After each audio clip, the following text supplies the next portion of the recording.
Hi, welcome to today's session. We are going to look at exercises that are going to mobilise through the upper part of our back, through our shoulders. Traditionally, quite an area that holds a lot of tension, a lot of stiffness. It can affect through our breathing, through our shoulder mobility, and even affect areas like up into your neck. So what we're going to do is we're going to look at 5 of the best exercises to create some movement and freedom through there. All you'll need is your mat, some floor space, and a pillow for our last exercise. So if you're ready to join me with these exercises, come and find yourself a space. We're going to start standing, and we're going to start standing thinking about reaching your spine up nice and tall. We're going to start creating some side bending movement through the spine. So we're just going to let the arm drop down to one side and reach. So that movement's coming all the way through the low back into the upper back. Obviously, when we're doing exercises, we very rarely focus on one area individually. So most of these exercises are going to work through neck into back, low back into upper back, shoulders into back. So this one's going to start working a little bit through the neck, a little bit through the low back, but we're really going to focus the movement on that central part, so the middle area, the thoracic spine. If you drop your ear down to one side, reach the arm down, feel that movement coming all the way through your waist, through your back. You can notice any areas of tension as you're doing this, and just try and see if you can ease yourself down a little bit further each time when we're reaching down. There we go, nice. And we'll just do a few more of those. Let the head drop down and reach down to your side. Lovely. And if you want to, you can actually start to bring this exercise a little bit, exaggerate the exercise a little bit more. We can take it down. And if you bring that arm all the way up, get a nice stretch and reach through the rib cage. So drop yourself down, bring that other arm all the way up. Feel that reach coming all the way through your shoulder into your low back.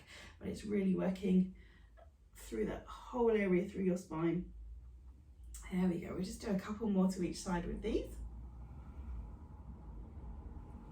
Lovely, and finish up on this one. Great. So there's some side bending movement. We're going to look at some rotation now. So if you stay standing, pop your hands onto opposite shoulders. And we're going to think for this one about keeping the hips, the pelvis fixed forwards, but still a softness through the knees. So we want to make sure our knees don't lock right back. So we're going to cut our hands onto opposite shoulders, keeping your chin level with where your watch, where the cross of your arms are. We're going to rotate round to one side and then gently come back into the center and rotate round to the other side. And gently come back into the center. Now, the upper part of our back is not well known for being the best part to create rotation, but it does do a little bit, and certainly those muscles will be working to help create some rotation through there. So you get a nice stretch through the muscles, and we're just easing some gentle movement into rotation through the middle part of your back there. Good.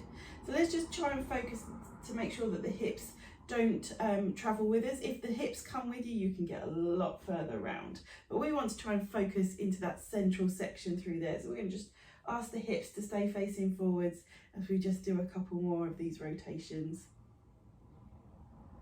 Lovely. Good. And we'll finish up there. Let your arms rest down. We're going to make our way down onto the mats. This time we're going to come onto all fours. So we're going to come into our 4-point kneeling position. And for here, this exercise we use in most of our series, whether it's for low back, whether it's for upper back. We're going to go into our cat-cow exercise, but for here our focus is on the upper back. So we're going to drop your chin in towards your chest, and at the same time push the upper part of your back all the way up towards the ceiling, and then let your chest sink down as you lift your head to look forwards. Now, if your neck is quite tight, if your upper back is quite tight, we're just going to look forwards. If you're feeling quite mobile today, you might want to create a little bit more of a lift through the chin to look a little bit higher, but see what feels good for your neck today. So we're dropping the chin in towards your chest, really push those ribs, the shoulder blades up towards the ceiling, and then let your chest sink down and lift your head to look forwards. Good, we can work with breathing here. So take a nice breath in as you push your shoulders all the way up towards the ceiling, and a breath out as you drop that chest down and look up and forwards. Good. Breathe in, arch that spine all the way up towards the ceiling, and a breath out as you drop your chest And look forwards. Let's do 2 more of these. Breathe in, really arch that spine up. Breath out as you come down. Lovely. Breath in. And breath out. Perfect. Just come off your wrists, give them a little bit of a rotate, especially if you get tightness through your wrists. So that's a really good exercise because it helps to incorporate the breathing. Obviously the rib cages come in and attach to the thoracic spine through there. So very heavily involved with ribs, back, all needs working. Now we're going to look at putting some rotation, and we're going to go into the thread the needle, and this way we're going to work with the ribs, the thoracic area, so our upper back, but also some movement through the shoulders. So again, come back into all fours. So we're going to come into all fours here, shoulders above your wrists, hips above your knees. What we're going to do is we're going to take one hand and pass it between your hands and your knees. You're going to push that hand along the floor. As you push it through, you're going to drop your shoulder all the way down towards the floor, and then gently slide it all the way back. This is as far as we're going for the first few. So let's do 3 like that. We're going to push that hand through, drop your shoulder all the way down towards the floor, and then slide it all the way back. So we're getting that rotation through the middle section of our back. Rotate it through. Good. And now on the next one, we're going to see if we can bring the arm into a bit bigger range of movement through the shoulder. So we thread it all the way through as we've just done. And this time we're going to keep the arm moving, but we're going to reach it all the way up towards the ceiling. Look towards your fingers as you reach up, and keep your eyes looking at your hand as you pass that hand all the way back through again. Let your shoulder drop as close to the mat as you can. Sweep it all the way through, reach it up. Let's talk about breathing. We're going to give a nice breath out as you blow your hand through the gap, reach it through. And a breath in as we reach all the way up towards the ceiling, looking at your fingers. There we go. Breathe out as you blow that hand through the gap, and breathe in, reaching up towards the ceiling. Good. Breathe out as you pass it through.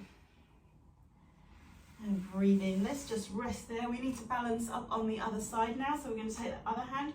We'll do 3 just passing through, and then we'll carry on reaching up again. So that hand comes between the wrist and your knee. You're going to slide your hand along the mat, drop your shoulder down towards the floor, and then draw it back. Good. Here we go again.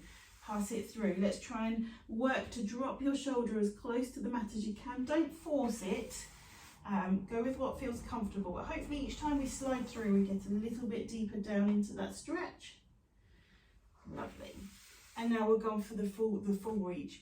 So we're going to slide that hand through, dropping the shoulder down, and this time following through with the movement. Look towards your fingers, look up towards the ceiling. Float that arm all the way down, keep looking at your hand, push it through.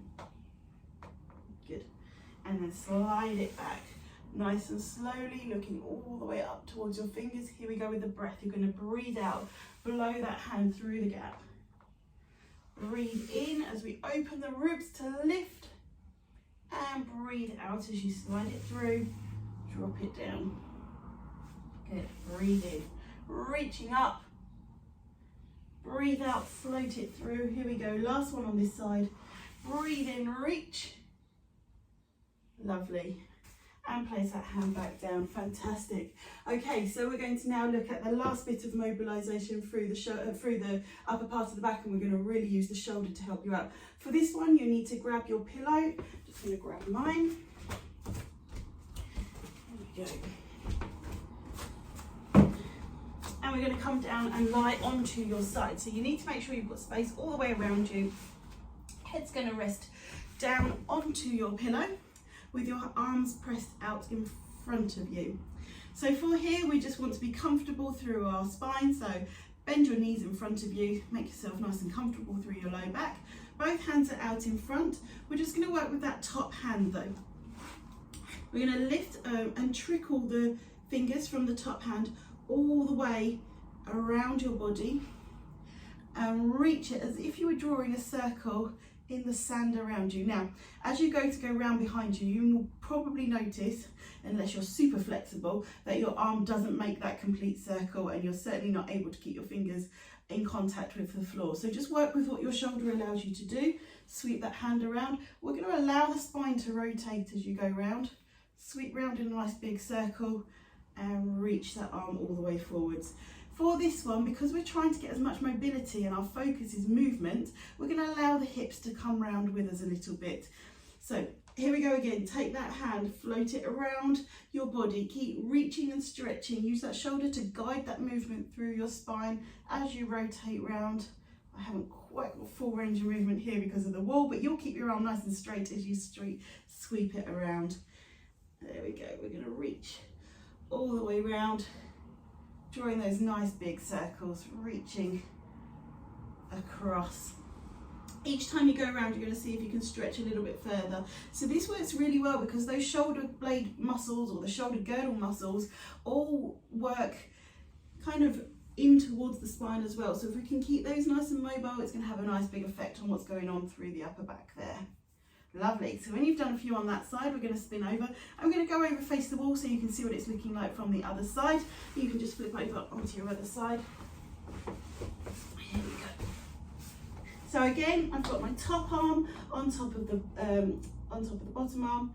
Just going to reach up. We go backwards through the shoulders. So we're reaching. We allow the spine to rotate as you float that arm all the way around. Sweep it up over your hip. Each time you're going around, we're trying to draw that bigger circle, reach, work through that full range of movement through your shoulder. If you are able to keep your hands in contact with the floor, that's brilliant, but don't feel that you need to force it down. Just work with what your shoulder is allowing you to do. And we're just allowing that movement and freedom through the shoulder to transfer into the upper back. And as you can see, my hips, I'm allowing them to rock side to side for this exercise. There we go, lovely. And we'll just do one more nice big circle here. Fantastic. Good. And then when we're finished, brilliant. See how you get on with those exercises. You can repeat all of them in that series, or you can just pick a few of your favourites to have a go, but try and use a few every day to help keep that mobility through the upper part of the back. I hope you've enjoyed it. I hope you found it useful, and let me know how you get on.